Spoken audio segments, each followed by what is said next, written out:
আমি একটা কথা কবা চাই। কাকা কি করবেন কও?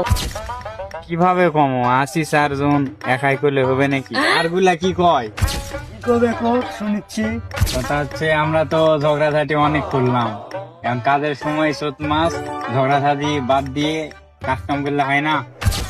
তাদের তো সময় চলিচ্ছে, তো সবাই মিলে কাজ করা যায়। আরেকজন কি কয়? না, সবাই মিলে তো কাজ করলে তো করা যায়। না না হলো বালের কাহিনী বা সারা জীবন ঝগড়া করে আনো আর এখন একটা কাজের সময় আমি আর কাজ করতে গেলে আমার কাজ বাজ ভালো লাগে না।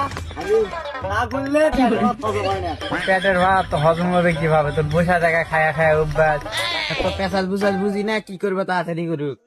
ঝগড়াঝাটি না করে যদি কাজ করবা চাই তাহলে শপথ করা লাগবে। শপথটা করাবে কেসে ওটা তো উই পানি লাইলা। কে কি দেখে না নাকি? কে বলি